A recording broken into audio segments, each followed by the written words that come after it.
जहाँ से हम रावी नदी का नज़ारा देख सकते हैं, रावी नदी का दृश्य देख सकते हैं। ये सुंदर कल कल करता संगीत। आजकल इसमें पानी रोका गया है क्योंकि कुछ रिपेयर का काम चल रहा है। और विशेष तौर पर जो यहाँ हम चीज़ देखने आए हैं वो है, यहाँ रावी नदी को जाने के लिए पहले सीढ़ियाँ थी। अब उन सीढ़ियों की जगह एक सुंदर रास्ता बनाया गया है, एक रैंप बनाया गया है। अब सीढ़ियों की जगह हम वहाँ से बड़े आराम से पैदल चलकर रावी नदी के रिवर बेड तक, किनारे तक जा पाएंगे। तो थोड़ी देर के बाद हम उसको देखेंगे। तो वो सामने एक प्लेटफार्म बनाया गया है, यहाँ 200-300 लोग आराम से बैठ सकते हैं।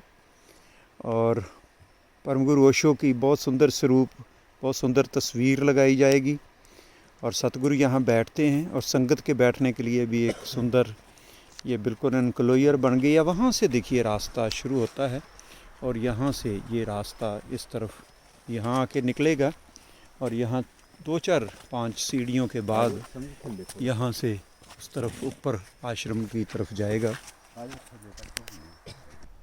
अब हम बिल्कुल नीचे पहुँच चुके हैं, ऑलमोस्ट हम पहुँचने वाले हैं।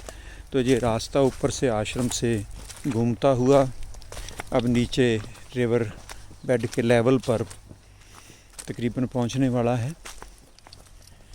बड़ी लंबी मेहनत, कई मजदूर तकरीबन 3-4 महीनों से लगे हुए हैं और निरंतर काम चल रहा है। आप सबके सहयोग से, आप सबके प्रेम से और सतगुरु की कृपा से।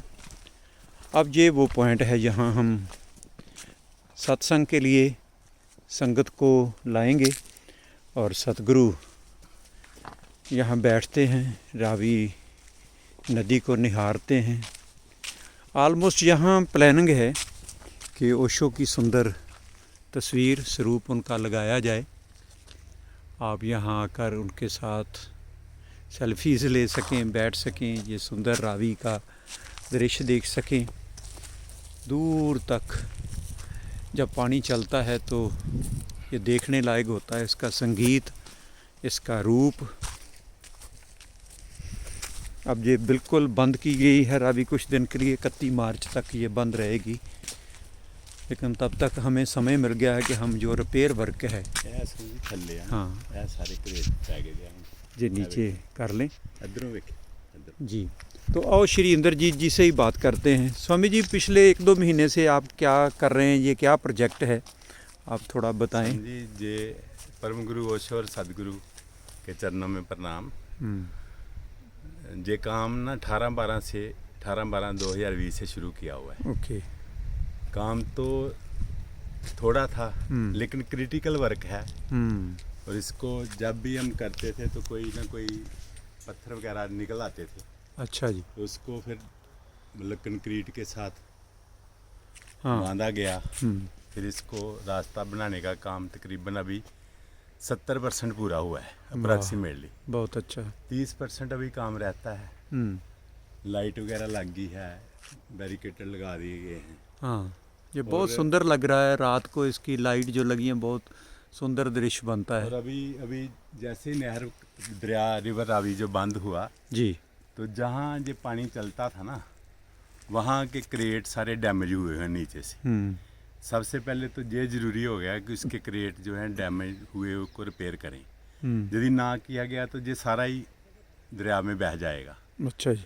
तो इसलिए इसको रिपेयर करना ज़रूरी है।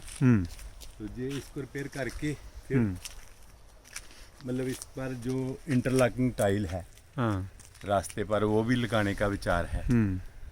दूसरा, जहाँ म्यूजिक सिस्टम सारा आएगा नीचे। अच्छा जी। यदि आप वाइट रोब या डायनेमिक सुबह करना चाहें या रात को वाइट रोब करना चाहें, तो जहाँ ही मतलब रिवर रावी के पास ही इसका अद्भुत नज़ारा आने वाले दिनों में आप देखेंगे। तो प्रोजेक्ट तो बड़ा था। पहले लिफ्ट लगाने का विचार था, उसको छोड़ के ये काम शुरू किया हुआ है। और इसमें मतलब ओशो और परम गुरु ओशो के और सदगुरु के आशीर्वाद से ये सारा काम सभी मित्रों के सहयोग से ही कर रहे हैं हम लोग जी। क्योंकि ये पर्सनल प्रॉपर्टी तो किसी की है नहीं है। हाँ। ना ही मैं तो देख रेख में गुरुजी ने लगाया हुआ है। हाँ। तो ये ट्रस्ट का सारा काम धीरे धीरे इसमें यदि ये काम पूरा हो गया तो आश्रम की सुंदरता बहुत ज़्यादा बन तो जाएगी। पिछले 1 साल से जब से कोरोना काल चला है, आप अंदर कोई ना कोई विकास करते रहे हैं, तो अब लेटेस्ट क्या एक्टिविटीज़, क्या सहूलतें आश्रम में अवेलेबल हैं कि कोई समाधि दिनों के अगो पीछे भी आ जाए तो क्या उसके रहने की व्यवस्था, भोजन की व्यवस्था है, कोई दिक्कत तो नहीं है आजकल? समझी जो रहना और खाना है वो बहुत ही इकोनॉमिकल है।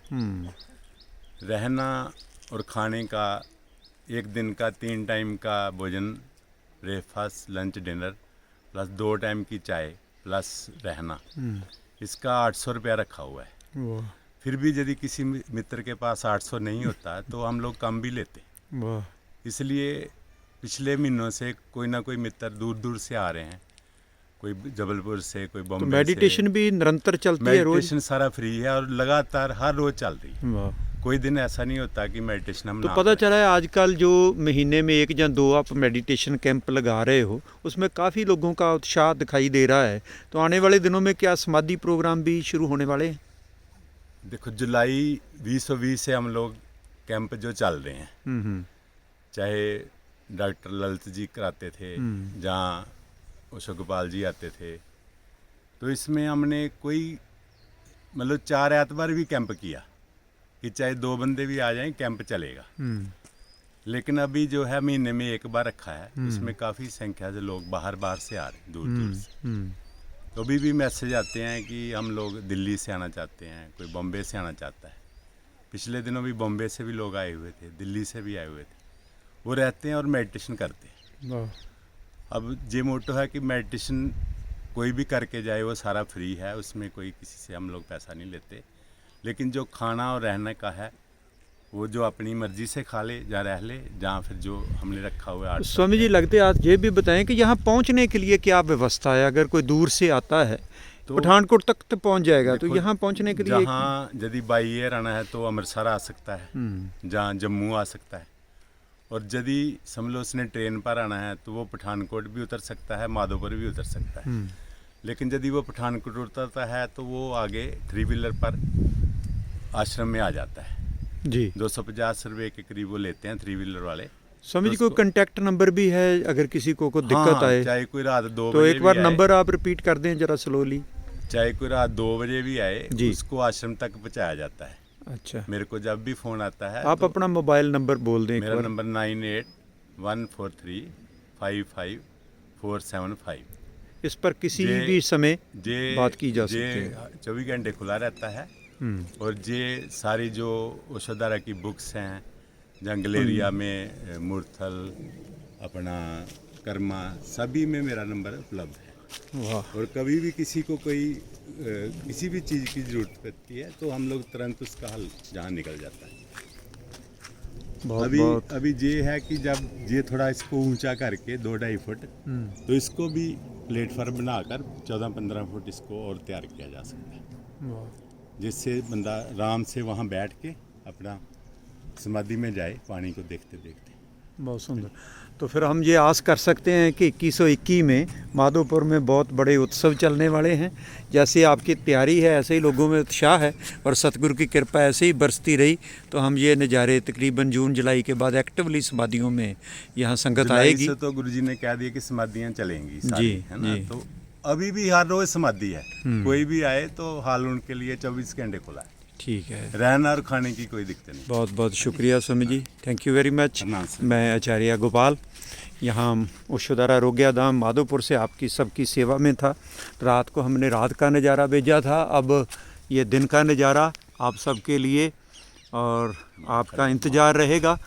आप जल्दी आएँ, जब सतगुरु आएँ तब तो आना ही है, उससे पहले भी अगर परिवार समेत भी अगर यहाँ वेकेशन इसके लिए आप आना चाहते हैं तो यहाँ पूरी व्यवस्था है, कमरे हैं, भोजन है, मेडिटेशन है और गुरु की कृपा है और रावी नदी का किनारा है, जिस सामने सुंदर पर्वत, इनका नज़ारा लें।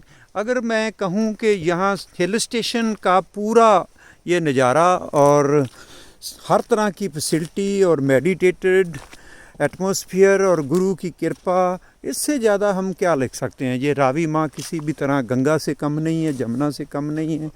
यहाँ आए ओशोधारा के सन्यासियों के लिए, साधकों के लिए एक तीर्थ है।